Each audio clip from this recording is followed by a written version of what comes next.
보험회사에서 이 정도 금액으로 합의하자고 하는데 도대체 이게 왜 이렇게 산정이 됐는지 또 설명은 해주는데 이 금액이 적정한 금액인지 답답하셨던 적 많으실 거예요.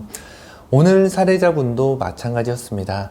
이분은 보험회사에서 제시하는 금액으로 합의를 하고 잊고 지내다가 약 3년이 지난 후에 다른 사건으로 저와 상담을 하다가 우연히 저에게 과거 사고에 대해서 말씀을 해 주셨고요.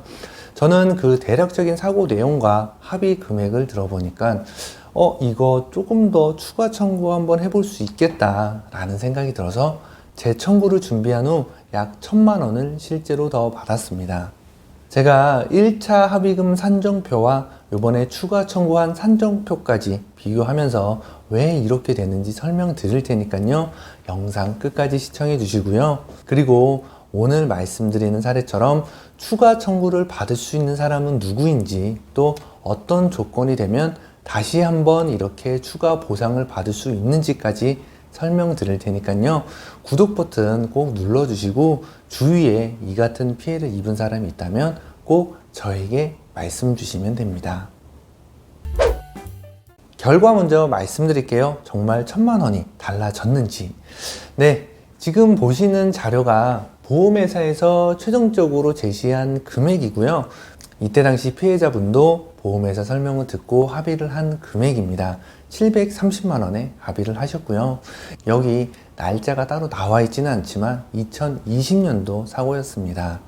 이 사고는 피해자분이 보도블록을 걷다가 파손된 보도블록에 걸려 넘어지면서 무릎뼈가 골절이 되었고 해당 구청에서 가입한 영조물 배상책임보험으로 접수가 된 사건이었습니다. 그로부터 약 3년이 지난 후에 저에게 다른 사건에 대해서 상담을 하다가 과거에 나도 이렇게 다친 적이 있었다 라고 말씀을 해주셔가지고 제가 그 사고에 대해서 알게 되었고요. 대략적인 사고 내용과 합의 금액을 들어보고 나서 추가 청구가 가능할 것으로 판단이 되었던 사고였습니다. 그리고 제가 사건을 수임을 받고 달라진 2차 추가 청구한 산정표입니다. 과거 1차 산정표와 비교를 하면서 조금 말씀을 드리면요. 기왕치료비라고 해서 이거는 금액이 동일하죠. 기왕치료비는 내가 병원에다가 지불한 금액이라고 생각을 하시면 됩니다. 그리고 두 번째로 왼쪽은 휴업손해, 요거는 좀 오타가 있었던 것 같고요. 향후치료비입니다. 그래서 오른쪽과 왼쪽 이렇게 향후치료비 쪽으로 해서 155만 원을 받았는데 이 향후치료비는 수술을 하고 나서 내 몸에 남은 흉터 치료비, 성형비용이라고 생각을 하시면 되세요. 그리고 이 성형비용은 내가 보상을 받지만 꼭 무조건 성형치료를 해야 된다 이런 내용은 없기 때문에 그냥 내가 흉터에 따른 성형비용을 보상을 받는다 이렇게 생각을 하시면 됩니다. 그리고 휴업손해는 사고로 인해서 내가 병원에 입원을 해야만 하니까 그 기간만큼의 일을 못했던 금액이라고 생각을 하시면 되세요. 자, 이제 이게 정말 중요한데요. 1차 합의한 산정표에는 기왕치료비와 향후치료비, 휴업손해가 끝이고 그 밑에 과실상계하고 난 후 위자료 250만 원을 포함해서 730만 원으로 산정이 되었죠. 그런데 2차 합의금 산정표를 보시면 기왕치료비, 향후치료비, 휴업손해금 다 똑같은데 그 밑에 상실수익액이라고 해서 1,520만 원짜리가 새로 들어온 걸 볼 수 있는데요.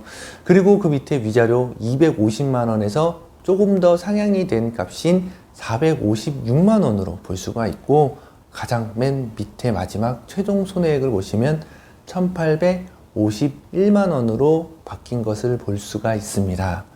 무려 1,121만 원이 올라갔죠. 결국 이분은 1,850만 원에서 기존에 받은 금액 730만 원을 빼고 약 1,120만 원을 추가로 3년 만에 더 받을 수 있게 되었습니다.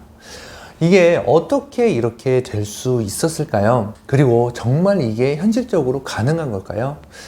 네, 제가 보여드렸듯이 제가 거짓말 정말 하나 보태는 거 없고 제가 직접 진행한 사건이었습니다. 이제 간략하게 이렇게 달라질 수 있는 이유에 대해서 조금 더 부연 설명을 드리면요. 여기 보이시는 상실수익액 2차 산정표에서 새로 생겨난 걸 알 수 있을 거예요. 이게 바로 후유증에 대한 보상액인데요.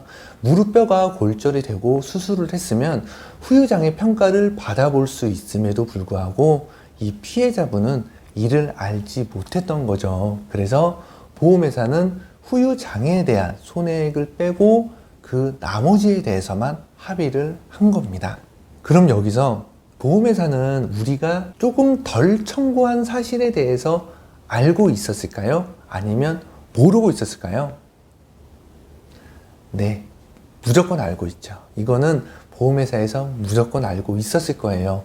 하지만 지금 우리나라 현실상 보험회사는 안타깝게도 이런 얘기에 대해서 먼저 알려주는 경우가 거의 없죠. 네.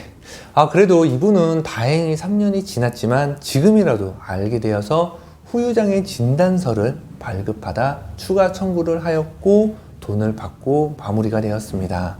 무릎뼈가 이렇게 골절이 되고 수술을 하면 이렇게 후유장애 평가의 대상이 되기 때문에 의사 선생님의 소견만 있다면 이렇게 후유장애 진단서를 충분히 발급받을 수가 있습니다.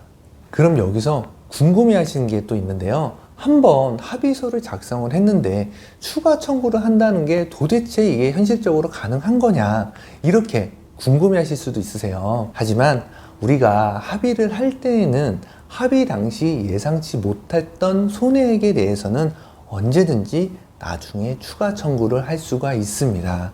이분 또한 합의 당시에는 후유장애 평가를 받지 않았기 때문에 이때는 예상하지 못했던 손해액으로 분류가 되는 거죠.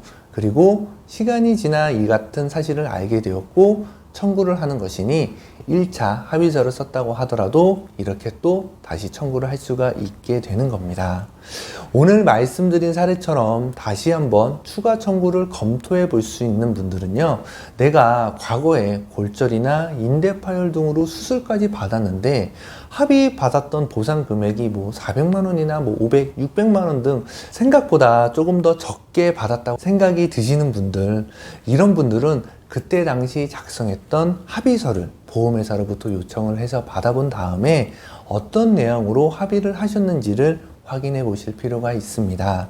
합의서 내용 중에 법률상 손해배상금의 일체, 아니면 일실 수입액이나 아니면 또 후유장애 등 이런 비슷한 문구만 없다면 오늘과 같이 말씀드린 것처럼 다시 한번 추가 청구를 검토해 볼 수가 있습니다. 저는 지금 오늘 말씀드린 사례자분 말고도 한 분 더 똑같은 사례, 이미 1차 합의금을 받았는데 마찬가지로 후유장애에 대한 보상을 받지 못하였다고 하셔서 동일한 사건으로 이제 다시 또 진행을 할 예정이 있는데요.